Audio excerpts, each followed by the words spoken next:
الرحمن الرحیم والصلاة والسلام الاشرفان الاکملان الاتمان الاطیبان علی سید الانبیاء والمرسلین نبینا و مولانا محمد وعلی آلہ واصحابہ اجمعین اما بعد فاعوذ باللہ من الشیطان الرجیم ولا تقولوا لمن يقتل في سبيل الله اموات بل احیاء ولیکن لا تشعرون، اور تم مت کہو ان لوگوں کے بارے میں جو اللہ کی راہ میں مارے جاتے ہیں کہ وہ مردے ہیں، بلکہ وہ تو زندہ ہیں لیکن تمہیں اس کا احساس اور شعور نہیں ہے۔ اس آیت کریمہ میں بتلانا یہ ہے کہ اوپر استعینوا بالصبر والصلاح کہا گیا، اور اجل الصابرین ہم المجاہدون فی سبیل اللہ تبارک و تعالی۔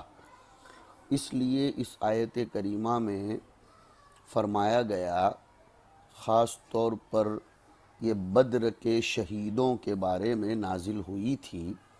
مسلمانوں میں سے 14 لوگ مارے گئے تھے، یعنی 6 مہاجرین اور 8 انصار۔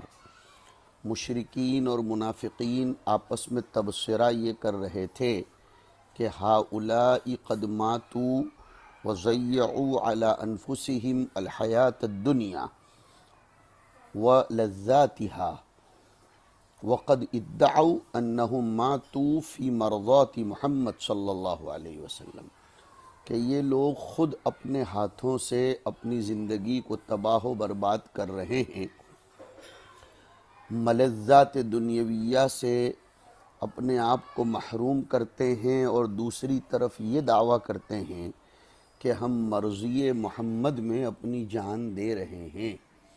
اس لیے یہ آیت کریمہ میں کہہ دیا گیا کہ نہیں، یہ لوگ مرے ہی نہیں ہیں بلکہ یہ تو زندہ ہیں، اور ان کو باقاعدہ رزق پہنچایا جاتا ہے ان کے رب کی طرف سے، جیسے دوسری آیت میں بہت تفصیل سے آیا ہے 4 پارے میں کہ بل احیاء عند ربہم یرزقون فرحین بما آتاہم اللہ من فضلہ الی آخر الآیت۔ فرماتے ہیں کہ وَلَا تَقُولُوا لِمَن يُقْتَلُ فِي سَبِيلِ اللَّهِ، فی سبیل اللہ، اللہ کے راستے میں شہید کیا جانے والا ہر شخص۔ اللہ کے راستے کا لفظ اپنے اندر عموم رکھتا ہے۔ ہر وہ شخص جس نے اعلاء کلمت اللہ کی خاطر، دین محمدی کی رفعت اور بلندی کی خاطر، شریعت اسلامیہ کے اظہار اور غلبے کے خاطر اپنی جان کھپائی ہو، تن من دھن کی قربانی دی ہو، ہر ایسے شخص کو مقتول فی سبیل اللہ کہا جائے گا۔ شریعت کی اصطلاحوں کو خودارا، محدود، مقید اور محصور کرنے کی ضرورت ہرگز نہیں ہے۔ اموات مرفوع کیوں ہے، اس کی وجہ بیان فرماتے ہیں کہ ہم مبتدا محذوف کی وہ خبر ہے، ای ہم اموات، ایسا مت کہو کہ وہ مردہ ہیں، بل احیاء، احیاء بھی اسی طرح مرفوع ہے ہم مبتدا محذوف کی خبر مان کر، کہ بلکہ وہ تو زندہ ہیں، حیات اخرویہ بالجسم والروح ان کو میسر ہے، اگرچہ حیات اہل دنیا کی طرح نہیں ہیں، اور اس حیات اخرویہ کو اہل آخرت اچھی طرح دیکھ سکتے ہیں، اور وہ لوگ بھی جنہیں اللہ تعالیٰ نے حیات اخرویہ پر اطلاع پانے کا مقام و مرتبہ دیا ہو۔ فرمایا بل احیاء، حیات جسمانی مراد ہے، ورنہ حیات روحانی تو سبھی مردوں کو حاصل ہے۔ اس لیے یہ بولنا پڑے گا کہ حیات جسمانیہ یہاں مراد ہے، ورنہ کوئی اختصاص و امتیاز من یقتل فی سبیل اللہ کا نہیں رہ جائے گا۔ اور کیسے وہ زندہ ہیں؟ حدیث کی روشنی میں تھوڑا سا بتا رہے ہیں کہ ارواحہم فی حواصل طیور خضر تسرح فی الجنت حیث شاءت، یعنی ان کی روحوں کو اللہ پاک ساری ارواح سے ممتاز کر کے سبز پرندوں کے پپوتوں میں داخل کر کے جنت میں جہاں چاہیں گی ان کو چرنے اور تفریح کا موقع نصیب فرمائیں گے۔ ترقی فی الکمالات حاصل ہوتی رہے گی۔ تسرح ای ترعا لحدیث بذالک، اس لیے کہ اس سلسلے کی باقاعدہ حدیث شریف وارد ہوئی ہے۔ ان کی روحوں کو سبز پرندوں کے پپوتوں میں داخل کر کے جنت کی جس چراگاہ سے چرنا چاہیں گے اجازت ملے گی، اس لیے کہ ان شہداء نے اپنے بدن کو اللہ کی راہ میں قربان کیا۔ اللہ پاک نے دنیا کے عنصری بدن کے بدلے میں دوسرا عنصری بدن اس کی سیر و تفریح کے لیے عنایت فرمایا۔ واضح کر دینا ضروری سمجھتا ہوں کہ وہ جو جنت میں سبز پرندوں کے پپوتوں میں ان کی ارواح کو رکھا جائے گا، وہ جسم طیوری اس روح شہید کے لیے صرف بمنزل طیارے کے ہوگا۔ یہ روح شہید کی اس جسم طیوری میں مدبر اور متصرف نہیں ہوگی۔ اس تقریر سے تناسخ کا شبہ ختم ہو جاتا ہے۔ تناسخ کا مطلب الگ ہے، جو ہندوؤں کا عقیدہ ہے، آواگون کا۔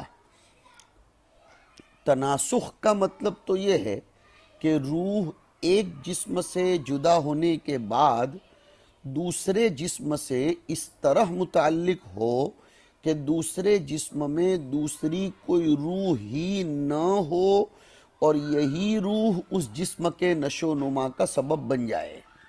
یہاں ایسا نہیں ہے۔ جسم طیوری کی روح تو ہوگی ہی ہوگی، اور وہ جسم طیوری کی اپنی روح اس میں مدبر و متصرف ہوگی، تبھی تو وہ اڑے گا اور جنت کے جس باغ میں چاہے گا لے جائے گا۔ شہید کی روح کے لیے وہ جسم طیوری بمنزلہ مرکب کے ہوگا۔ نیز یہ بھی سمجھیے اعلی حیات برزخی انبیاء کی ہے علیہم السلام، اسی لیے ان کا جسم سلامت، ان کی بیویوں کے ساتھ نکاح ان کے بعد نہیں کیا جا سکتا کہ ہم احیاء، ان کی وراثت نہیں چلتی۔ پھر مقام شہداء کا ہے اور اس کے بعد اولیاء کرام کا رضی اللہ عنہم اجمعین۔ اگر کسی جگہ شہید کی نعش سڑی گلی ملے تو اس آیت کو لے کر اعتراض نہیں ہونا چاہیے۔ ہو سکتا ہے نیت میں فتور ہو، اور یہ بھی ہے کہ مٹی سے حفاظت کا وعدہ ہے نہ کہ دیگر اجزائے ارضیہ سے، یا یہ کہہ لیجئے کہ طول مدت مراد ہے۔ اللہ پاک فرماتے ہیں وَلَكِن لَا تَشْعُرُونَ أَيْ تَعْلَمُونَ مَا هُمْ فِيهِ، تمہیں یہ شعور اور ادراک نہیں ہوگا کہ وہ لوگ کیسی کیسی نعمتوں میں ہے۔ شہداء کو احیاء کہا گیا اور دوسرے اموات کے برابر اموات کہنے سے منع کر دیا گیا، لیکن ظاہری احکام کے طور پر وہ دیگر مردوں کی طرح ہی ہے۔ شہداء کی میراث تو تقسیم ہوتی ہے، ان کی بیویوں سے بعد العدت دوسرے لوگ نکاح کر سکتے ہیں۔ یہی حیات ہے جس میں حضرات انبیاء شہداء سے بھی زیادہ امتیاز اور قوت رکھتے ہیں۔ میں نے ابھی ذکر کیا سلامت جسم کے علاوہ حیات برزخی کے کچھ آثار حضرات انبیاء پر تو ظاہری طور پر بھی لاگو ہوتے ہیں۔ جیسے میں نے کہا وراثت تقسیم نہیں ہوتی، ان کی بیویوں سے نکاح بعد العدت بھی درست نہیں ہوتا، تو اس اعتبار سے قوی ترین حیات برزخ کی حضرات انبیاء کو، پھر شہداء کو، اور پھر اولیاء و صدیقین کو۔ البتہ امام طبرانی کی روایت میں حضور اکرم صلی اللہ علیہ وسلم فرماتے ہیں کہ کسی کی قبر کو کھود کر نہ دیکھا جائے اور نہ معلوم کیا جائے کہ اس کا حال کیا ہے، کیونکہ قبر میں مردے کے ساتھ اللہ کے معاملات پوشیدہ ہیں۔ مردے کو دفن کے بعد قبر میں سے نکالنے کی اجازت نہیں ہے، سوائے اس صورت میں کہ وہ زمین مغصوب ہو یا شفے کی ہو، یا پانی اور دریا کے نزدیکی کی وجہ سے اس کی نعش کے خراب ہو جانے کا خطرہ ہو، یا دارالحرب کی زمین میں اس کو دفن کیا گیا ہو، یا مقبرہ آبادی میں آ کر پرانا ہو گیا ہو اور وہاں آنے جانے میں لوگوں کی طرف سے قبروں کا خیال و رعایت و احترام نہ ہوتا ہو، اور جانوروں وغیرہ نے وہاں بسیرا کر لیا ہو، تو ایسی صورت میں مردے کو قبر سے نکال سکتے ہیں، اور اسی پر علماء کا فتویٰ ہے۔ میں نے عرض کیا تھا کہ یہ آیت شہدائے بدر کے باب میں نازل ہوئی، اور 6 مہاجرین تھے، 8 انصار تھے۔ لوگ عام طور پر ان کی نسبت یہ کہا کرتے تھے کہ دنیا کی لذتوں سے محروم ہو گئے وغیرہ وغیرہ، تو ان کے گمان کے ازالے کے لیے اور بدر کے شہداء کے مقام و مرتبے کی بلندی کو بتلانے کے لیے یہ آیت کریمہ نازل ہوئی۔ اللہ پاک شہداء کی ارواح کو بدن کی سی طاقت عنایت فرماتے ہیں، جیسے بدن میں پاور اور انرجی اور امیونٹی ہوتی ہے، ویسے ان کی روح میں بھی پاور آ جاتا ہے۔ اس کے ذریعے وہ زمین، آسمان، جنت، ساری جگہوں کی سیر کرتے ہیں، اور اسی حیات سے زمین ان کے بدن اور کفن کو کھا نہیں سکتی۔ حضرت حکیم الاسلام وارث علوم نانوتوی علیہ الرحمہ اس سلسلے میں بڑا زبردست کلام فرماتے ہیں، میں اس کو ذکر کر دینا مناسب سمجھتا ہوں، بلکہ اپنے طلباء کے لیے ضروری۔ بغور ان چیزوں کو سنیے۔ انسان 2 چیزوں سے بنا ہے، جسم اور روح۔ ان دونوں کے مجموعے کو نفس انسانی کہتے ہیں۔ نفس انسانی کو عام طور پر، طبعی طور پر 3 عوالم سے گزرنا پڑتا ہے۔ ایک عالم دنیا جو عمل کی جگہ ہے، ایک عالم آخرت جو قرار پانے کی جگہ ہے، اور ایک عالم برزخ جو انتظار کی جگہ ہے۔ ان تینوں عوالم کے احکام اور نوعیتیں الگ الگ ہیں۔ عالم دنیا میں جسم اصل ہے، مضیف ہے، مہمان نواز ہے اور اصل ہے۔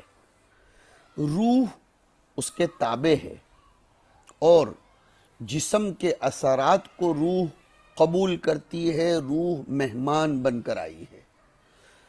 عالم برزخ میں روح اصل ہو جاتی ہے اور جسم اس کے تابع ہو جاتا ہے، اور روح کی نعمت و مصیبت کے اثرات کو جسم قبول کرتا ہے، چاہے وہ اپنی حالت پر رہا ہو یا بکھر گیا ہو۔ عالم آخرت دونوں کے مکمل امتزاج کا نام ہے۔ روح اور جسم دونوں وہاں اصل ہو جاتے ہیں۔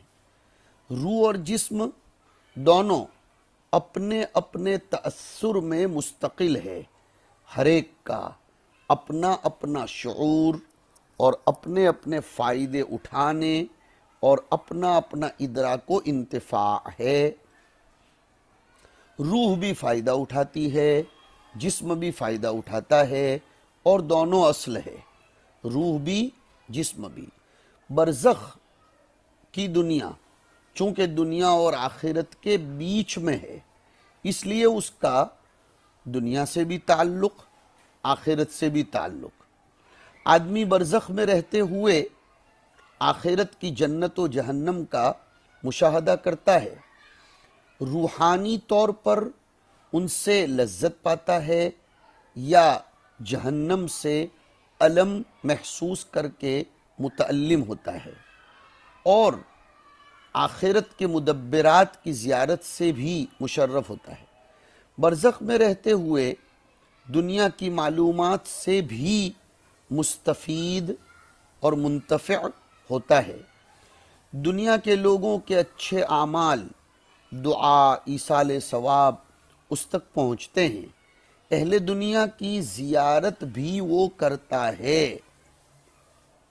پھر اپنے اسی قسم کے تصرفات، دعا اور ہمت باطن سے افاض انوار و کیفیات، یہاں تک کہ اپنی ملاقات و زیارت کا بھی انہیں موقع دیتا ہے، یعنی دنیا والوں کو وہ اپنی باطنی طاقت کی بنیاد پر موقع دیتا ہے کہ اہل دنیا اس کی زیارت کر سکیں، اور اس کے لیے نصوص شرعیہ موجود ہیں۔ اس کی روح میں جتنی طاقت ہوتی ہے اس کے بقدر وہ اہل دنیا کو اپنی زیارت و ملاقات کا موقع فراہم کرتا ہے۔ لیکن اگر ہم غور کریں تو برزخ کا تعلق آخرت کی بنسبت دنیا سے زیادہ ہے۔ کیوں؟ انسانی نفس کا ایک مستقل جز روح جیسے عالم برزخ میں ہے، ویسے ہی اس کا دوسرا مستقل جز یعنی بدن دنیا کے عالم میں موجود ہے، چاہے وہ بہیئت بدن ہو یا وہ ذرات کی شکل میں پھیل گیا ہو، لیکن ہے تو بدن۔ آخرت میں قیامت قائم ہونے سے پہلے انسانی نفس کا کوئی جز بھی مستقلاً قائم نہیں ہے، چہ جائے کہ خود نفس قائم ہو۔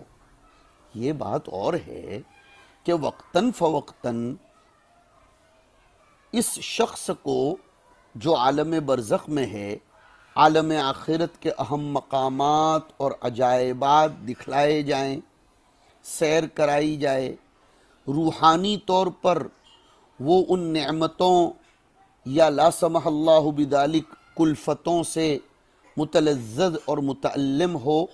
لیکن قیامت سے پہلے تو آخرت چونکہ انسان کا مستقر نہیں بنتی، اور انسان کا کوئی جز نہ روح نہ جسم جنت یا جہنم میں ٹھہرا ہوا ہوتا ہے کہ اس کے ہی حیلے سے انسان کو وہاں اقامت ملے، قیام ملے۔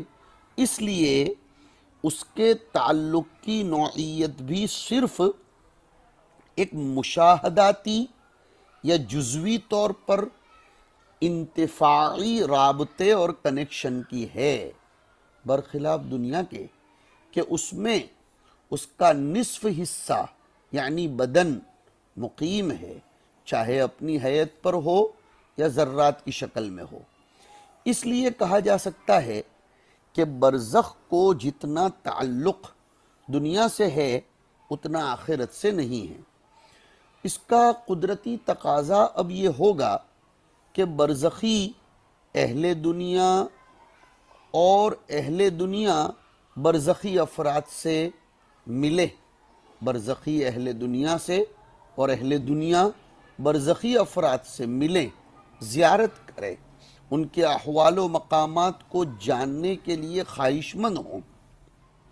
یہی وجہ ہے کہ قبر میں سوال و جواب کے بعد کامیاب میت سب سے پہلے یہ تمنا کرتی ہے کہ مجھے اجازت دے دو کہ میں اپنے عزیزوں اور اقربا کو تسلی دے آؤں کہ میں بڑی اچھی حالت میں ہوں۔